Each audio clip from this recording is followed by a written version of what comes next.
It may be difficult to hear, but this is the truth. The moment a woman begs for love, she extinguishes the very fire that makes her magnetic. Attraction is not sustained by pleading, nor by clinging, nor by surrendering her dignity to the fragile whims of a man's validation. It is born in the silence of sovereignty, in the unyielding refusal to make another the keeper of her worth. Every time she lowers herself into dependence, the archetype of the queen collapses into the shadow of the servant.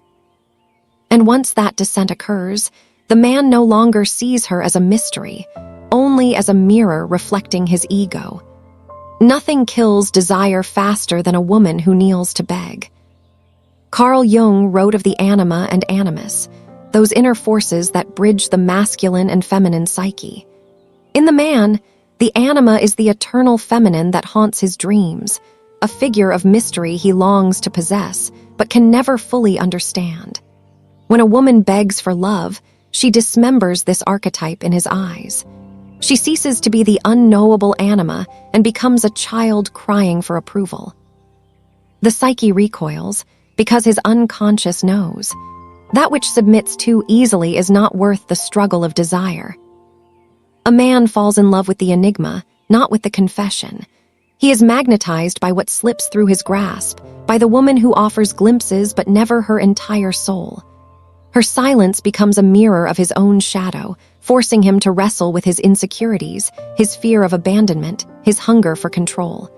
In this struggle, obsession is born, but when she begs, the battle ends. The shadow evaporates, and with it, his hunger. You may believe that begging proves devotion, that vulnerability secures loyalty, but the truth is the opposite. To beg is to broadcast desperation. It tells him you fear loss more than you value sovereignty. It tells him you are willing to trade your crown for scraps of affection. And nothing intoxicates a man less than a woman who reveals she cannot walk away.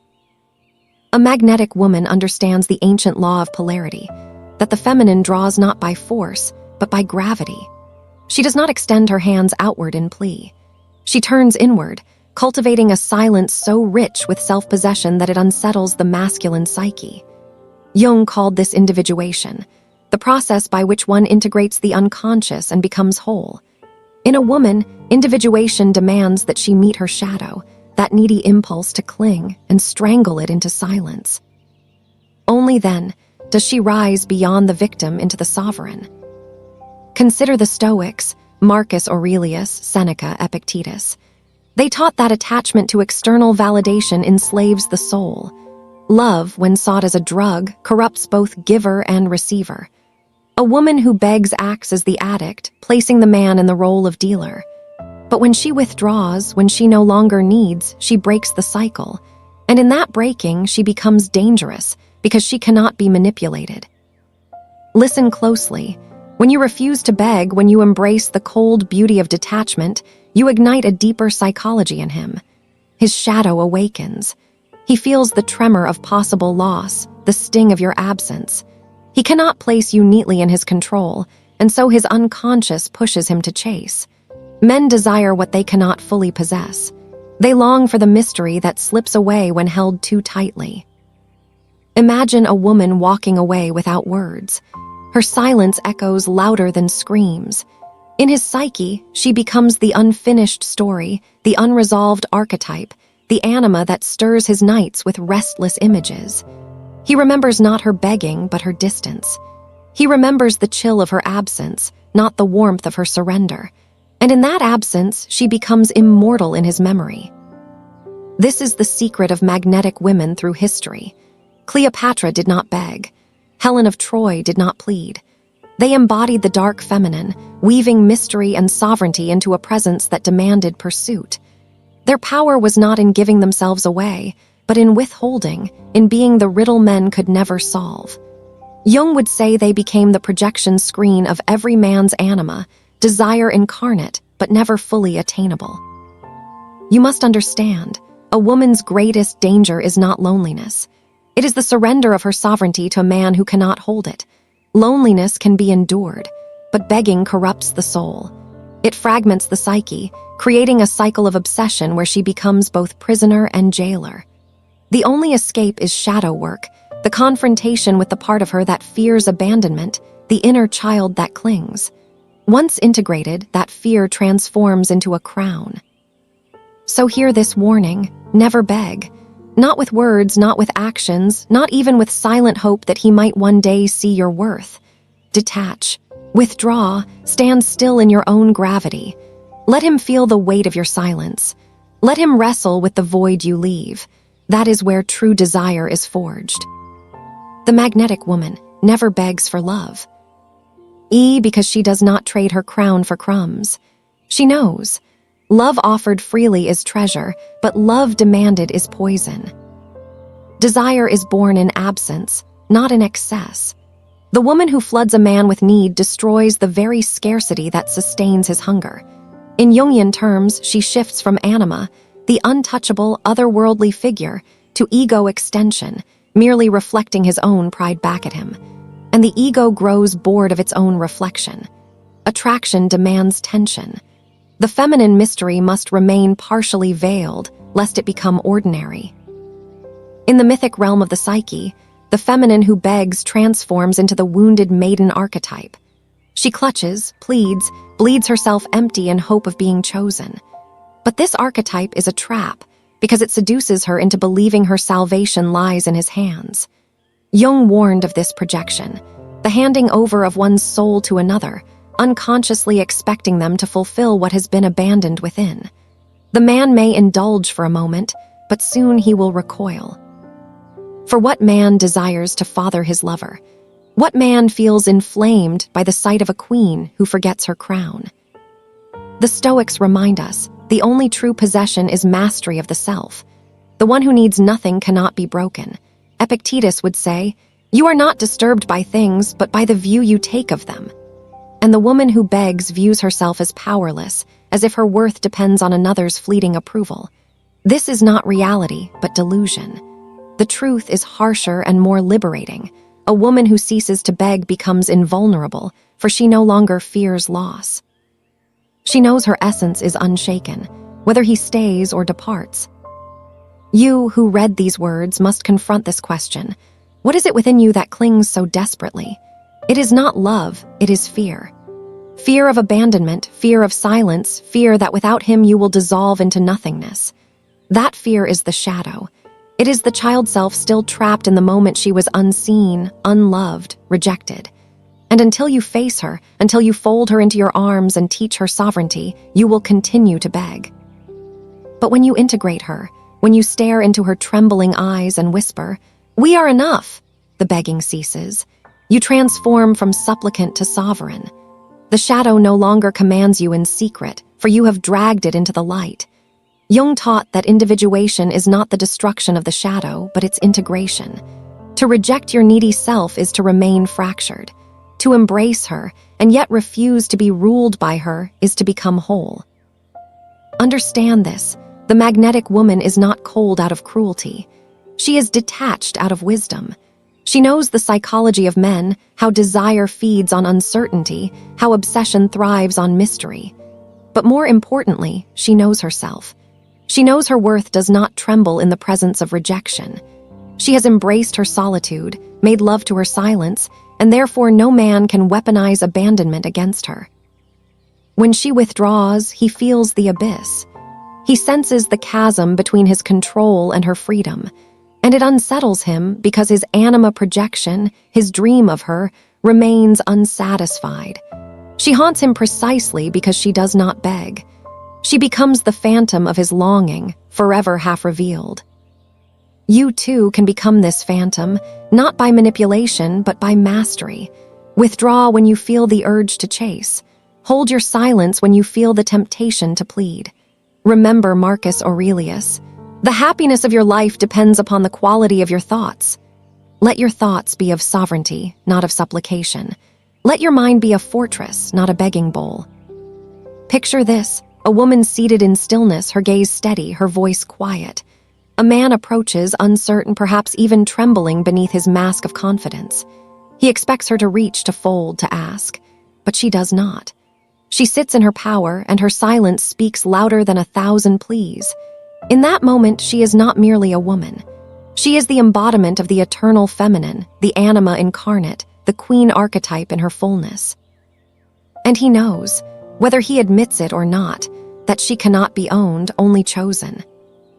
This is why the magnetic woman never begs, not because she plays games, but because she understands the game that plays itself in the unconscious. She knows begging destroys polarity, collapses mystery, extinguishes desire.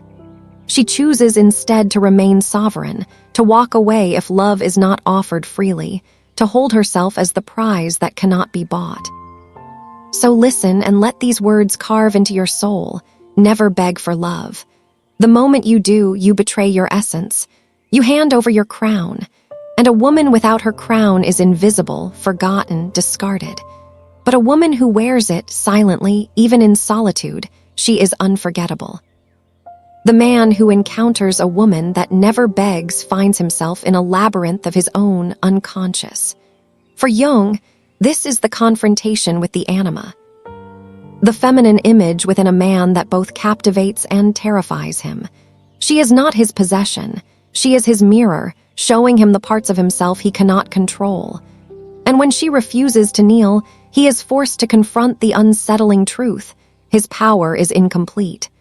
Her silence becomes his teacher, his torment, his obsession. A man does not confess this easily. Outwardly, he may dismiss her detachment as arrogance, may even scorn her withdrawal. Yet beneath the mask of pride, the psyche trembles. Desire thrives on uncertainty, and uncertainty is her weapon. She is the unanswered question, the unfinished story, the haunting melody he cannot silence. This is the secret fire of attraction, not given freely, but kindled in mystery. You, standing at the threshold of your own sovereignty, must understand the danger of giving yourself too quickly. The dark psychology of obsession is never born in what is offered, but in what is withheld. A man may taste devotion and grow weary, but deny him full access and he will spiral inward, haunted by what remains hidden. This is not cruelty, it is nature. Polarity demands distance. The feminine who collapses into begging annihilates that distance, and with it, her allure. The Stoics knew this law long before it was written. Seneca taught that he who depends on fortune is enslaved, but he who depends on himself is free. In love, fortune is the man's approval, his attention, his fleeting affection. To beg is to enslave yourself to fortune's whims. To stand in silence is to claim freedom. It is a kind of divine detachment, an unshakable posture that whispers, "I desire, but I do not need." And in that paradox, you become irresistible. Jungian shadow work demands confrontation with the roots of begging. Why does the feminine psyche plead? It is the wound of rejection replaying itself across time, the inner child longing to be chosen. She confuses love with survival, believing her worth is validated only through external affection. But when she dares to turn inward, when she gazes into that shadow and accepts its fear without succumbing, something alchemical occurs. The wound becomes a crown. The ache transforms into sovereignty. This is the path of individuation, the sacred journey where a woman ceases to live as an echo of others' desires and becomes whole within herself. In this state, love is no longer demanded, but magnetized. She becomes the flame that draws the moth, not the moth that burns itself to reach the flame. You must ask yourself with ruthless honesty, do you sit as flame or as moth? Do you beg for love to keep from drowning in solitude, or do you radiate so fiercely that others cannot resist drawing near?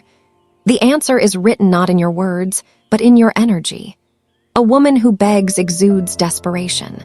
A woman who stands in silence emanates gravity. Consider how men speak of the one who walked away. They rarely remember the woman who pleaded, but they never forget the one who vanished into her own sovereignty. She becomes the unresolved tension, the what if that lingers in his nights. She remains myth, while the beggar fades into dust. Desire does not cling to what is easily attained, it clings to what remains mysterious. Thus, the magnetic woman understands a paradoxical truth. Her absence can be louder than her presence. By withdrawing, she forces him to feel his own lack. By withholding her plea, she lets him wrestle with his own shadow, the fear of losing her, the guilt of neglect, the hunger to reclaim what cannot be owned. He may resist, but he cannot forget.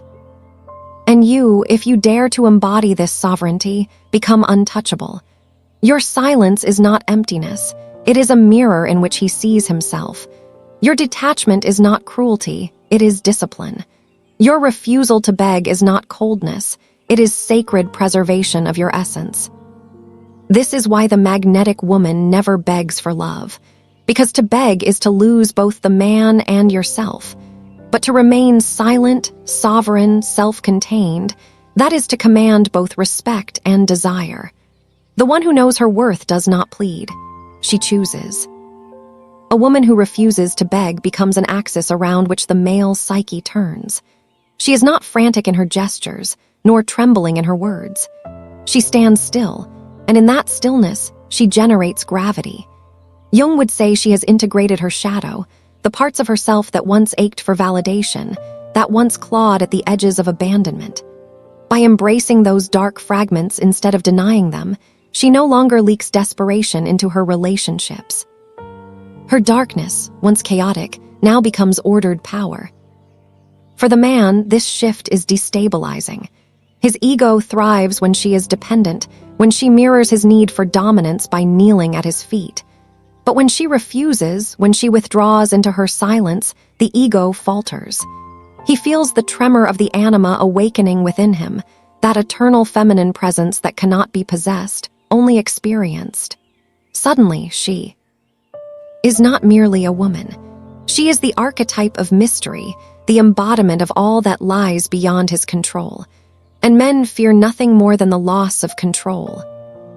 You must understand, begging is not just an act of words. It is an energy, a posture, a frequency. It is the quick text sent in fear, the pleading tone disguised as casual, the restless waiting for his attention. Each act signals weakness, and weakness breeds contempt. But when you sever that energy, when you hold yourself with cold beauty, you awaken something far more dangerous. You become unpredictable. You become unforgettable. Marcus Aurelius wrote, "You have power over your mind, not outside events. Realize this and you will find strength." The sovereign woman lives this truth. She does not attempt to manipulate or coerce. She does not bend her spine for scraps. Her power lies in mastery over herself. If he withdraws, she does not collapse. If he neglects, she does not chase. She remains unmoved, and her stillness unsettles him more than any storm of begging ever could. Picture the psychology unfolding within him. At first, he may revel in her silence, believing it to be surrender. But as time stretches on, the silence grows heavy. His anima projection begins to stir. Visions of her beauty, her presence, her mystery reemerge in his unconscious. He feels the absence like a phantom limb. And what is absence but the womb of obsession? He begins to wonder where she has gone, what she is doing, why she has not begged. His ego craves the affirmation of her need, but her sovereignty denies him that drug. And so his shadow gnaws at him, pushing him toward pursuit. You, reading these words, must recognize the weapon that silence gives you. To withhold is not passive, it is the sharpest form of presence. When you stop feeding him with your pleas, you force him to wrestle with himself. You do not chase his shadow, you become his shadow. You haunt him by existing beyond his reach. This does not mean cruelty. The magnetic woman is not manipulative. She is disciplined. She chooses to embody the anima rather than the servant, the queen rather than the maiden. She knows that to beg is to dishonor her essence. She knows that the deepest form of love cannot be demanded. It can only be invited, magnetized, chosen freely. And if it is not chosen, she walks away, for her crown cannot be pawned for counterfeit affection. In the myths of old, goddesses were not remembered for their pleading. They were remembered for their sovereignty. Persephone did not beg Hades to return her. Isis did not beg Osiris to stay alive. They embodied loss, silence, transformation. Their power was not in possession, but in transcendence. Likewise, the modern magnetic woman does not cling to the illusion of permanence. She embraces change, even loss, as proof of her indestructible core. And so the truth sharpens. The moment you beg, you diminish your archetype. You collapse from queen to supplicant, from anima to accessory. But when you refuse, when you embrace solitude over scraps, you stand as a force the masculine psyche cannot forget. He may leave, but he will never be free, for you will echo in the silence he cannot escape. Therefore, remember this law carved in shadow. Sovereignty breeds magnetism, while begging breeds invisibility. The woman who masters herself becomes unforgettable. The woman who collapses into need becomes disposable. The choice is yours, written in every gesture, every silence, every withdrawal. There is a hidden cruelty in love when it is begged for. The woman who kneels for affection unknowingly invites her own erasure. Her tears, her pleas, her surrender, they may stir a momentary pity in him, but pity is the coldest ember of desire. Jung would say she has fallen into the trap of projection, believing the man to be her savior, her completion, the one who can fill the hollow within. Yet projection is always a betrayal of the self. What she offers him is not love but dependence, and dependence corrodes attraction until nothing remains. The man feels it instinctively. What once captivated him now burdens him. The anima he once projected onto her dissolves into the ordinary, into the cling of need. She is no longer mystery, she is demand. And men retreat from demands even as they claim to want them. They are intoxicated not by certainty, but by pursuit, by tension, by the half-revealed truth. A woman who begs eliminates the chase, and in so doing extinguishes his fire. But the woman who holds herself back, who refuses to beg, commands a different destiny. She is the embodiment of stoic detachment, the queen who knows her value whether seen or unseen. Seneca taught that true wealth is found in the ability to need less. And in love, the sovereign woman demonstrates this law. She is richest when she asks for nothing. For to ask is to reveal poverty, to remain silent is to declare abundance. You must confront the shadow that makes you plead, that trembling. Fear of loss, that ache of abandonment, that desperate clutch at a vanishing presence. It is not proof of love, but proof of an unhealed wound. This wound is not healed by him returning, nor by his affection renewed. It is healed when you stand in the silence and refuse to collapse, when you look at your fear and say, "Even if he leaves, I remain whole." That declaration is the beginning of individuation, the rebirth of sovereignty. The magnetic woman terrifies men precisely because she has made peace with loss. She is not enslaved by the fear of abandonment. She does not contort herself to prevent rejection. She knows that rejection is not death but revelation, that he simply could not hold her magnitude. And so she walks away, not with bitterness but with silence. That silence is his punishment, his obsession, his mirror. Imagine a man who believes a woman will beg, who counts on her dependence. When she does not, when she withdraws into an impenetrable calm, he feels the walls closing in.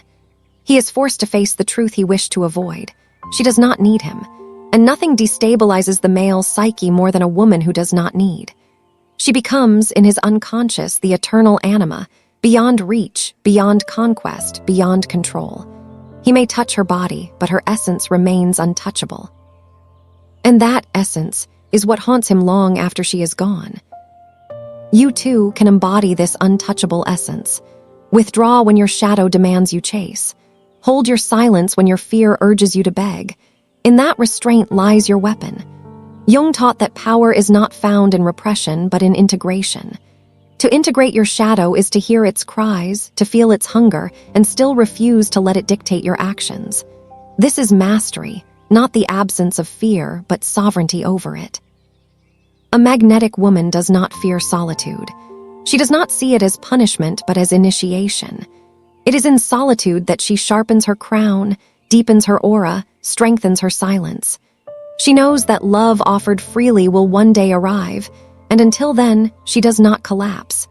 She waits, not passively, but powerfully, becoming a force so radiant that the world bends to her gravity. So hear this clearly. Every time you resist the urge to beg, you polish your crown. Every time you walk away rather than plead, you carve your name into the memory of those who thought you would kneel. Every time you choose sovereignty over supplication, you become more magnetic. For men forget the woman who begged, but they never forget the one who vanished without a word. The woman who never begs for love becomes legend. She is whispered about, longed for, remembered in silence. She is not the echo of desperation, but the embodiment of mystery, and mystery is eternal. A woman who never begs carries a kind of darkness that is not cruel, but sacred. It is the darkness of the womb, the mystery of the night sky, the silence of ancient temples where power does not shout but waits. Men sense this darkness even if they cannot name it.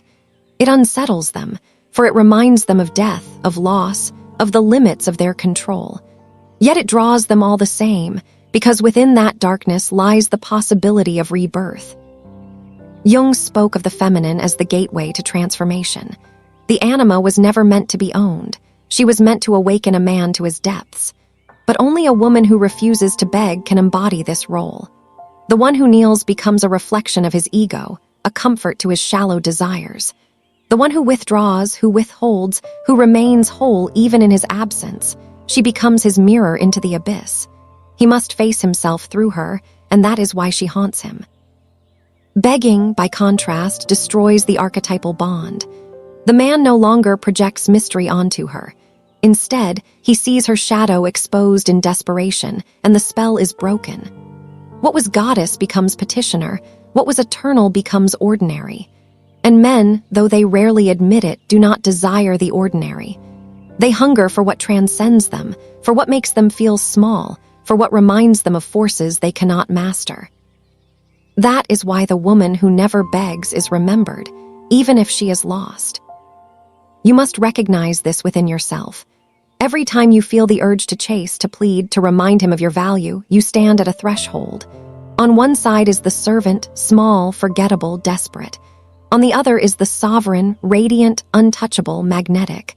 Which will you choose? Your shadow will scream for survival, but your soul demands sovereignty. Listen not to the shadow's fear, but to the silence of your deeper self. There lies your crown. The Stoics would remind you, fortune is fickle and attachment to it breeds misery. A man's love, a man's presence, a man's promises, these are forms of fortune. They may bless you for a season, but they cannot be your foundation. If you build your worth on his affection, you will collapse when he withdraws. But if you build your worth on your own sovereignty, you will stand even when he vanishes. This is the secret of indestructibility. Think of the myths where goddesses demanded nothing yet were pursued endlessly. Aphrodite did not chase. Her beauty drew men to ruin. Artemis did not beg. Her very distance inspired worship. These archetypes endure because they embody the eternal law. Mystery commands, desperation dissolves. The woman who embodies mystery becomes timeless, while the one who begs is forgotten in a single season. You too can embody this law. It begins in the smallest of moments, choosing not to text when your fear trembles, choosing not to plead when he grows distant, choosing to remain silent when your shadow burns for reassurance. These are acts of sovereignty, each one a sword forged in the fire of your own discipline. The more you practice them, the stronger your aura grows, until men feel your gravity without you lifting a finger. Understand this, silence is not absence. Silence is presence sharpened to a blade. It cuts through the illusions of control, forcing him to feel the void of what he has lost. A beggar's voice can be ignored, but silence cannot. It lingers, it gnaws. It echoes in the chambers of his psyche long after he tries to dismiss it. That is why silence is the weapon of the magnetic woman. When you embrace this path, you will lose some men. Those who thrive on domination, who feed on dependence, will fall away. But the ones who remain, the ones who dare to face their own shadows, will rise to meet you. For they will sense you are not a child to be pitied, but a queen to be chosen. And in that moment, you will understand why a magnetic woman never begs for love, because she is not love's servant. She is its source. She does not chase its flame. She is the fire. There comes a turning point in the path of every woman who dares to confront her shadow. It is the moment when she realizes that begging for love was never about the man. It was about the fracture within herself. The desperate plea was the echo of an abandoned self. a younger version who once believed survival depended on being chosen. Jung would say this is the moment of confrontation with the inner child, the split-off fragment of the psyche that still trembles in the dark. Until she faces this figure, she will repeat the cycle, begging, collapsing, surrendering her crown for scraps. But when she does face it, when she turns inward instead of outward, the alchemy begins. She sees that the love she sought in another was a reflection of the love she withheld from herself. The validation she demanded was the very validation she refused to give her own soul. By begging, she was asking the world to repair a wound only she could heal. And when she realizes this, she withdraws her plea. She no longer hands her sovereignty to another because she has reclaimed it within. The man senses this shift long before he understands it. He feels it in her silence, in her detachment, in her refusal to collapse. It unsettles him because it alters the polarity of power. Where once she bent, now she stands. Where once she trembled, now she holds. She becomes the eternal anima again, not because she manipulates, but because she embodies mystery and wholeness. Men desire what they cannot complete, what forces them to confront their limits. And she, having integrated her shadow, is beyond his control. You must take this truth as iron. Begging for love is not devotion. It is disempowerment. Devotion given freely is noble, but devotion extracted by fear is poison. When you plead for his affection, you do not strengthen the bond, you corrode it. You teach him to value you less because you have shown that you value yourself less. And no man, no matter how tender his words, will worship a queen who abdicates her throne. The Stoics would sharpen the lesson further. Marcus Aurelius wrote that the soul becomes dyed with the color of its thoughts. If you think in fear, in lack, in desperation, you dye your being in weakness. But if your thoughts are sovereign, detached, disciplined, then your presence radiates strength. Love will orbit such strength naturally. You will not need to beg because your very existence will magnetize devotion. Imagine walking into a room with this aura. You do not search for eyes to meet yours. You do not seek approval in glances or words. You carry yourself as if the room is already yours, as if no one's acceptance could add or subtract from your value. That energy is unforgettable. Men will sense it and find themselves restless, drawn, even obsessed, because they cannot explain why you do not need them. Mystery burns hotter than confession, and sovereignty is the deepest mystery of all. Yet this sovereignty is not coldness. It is not the brittle shield of a wounded heart pretending not to care. It is warmth controlled, love offered but never begged for, intimacy shared but never demanded. It is the paradox of the feminine, open yet untouchable. Tender yet unyielding, radiant yet shadowed. Men cannot hold this paradox easily, and that is why it possesses them. You must let go of the illusion that begging can secure love. It cannot. Begging may secure compliance, but compliance is not devotion. Begging may win pity, but pity is not desire. True love, true obsession, true loyalty arises only when you withhold your plea and let him feel the absence, the tension, the haunting silence. In that silence, he will either rise to meet you or fall away. Either way, you remain whole. And this is the liberation. The magnetic woman never begs because she has no need to. If love is offered, she accepts with grace. If it is withheld, she departs with silence. She has become sovereign over her shadow, and therefore, she is free. The woman who knows her worth doesn't chase. She chooses.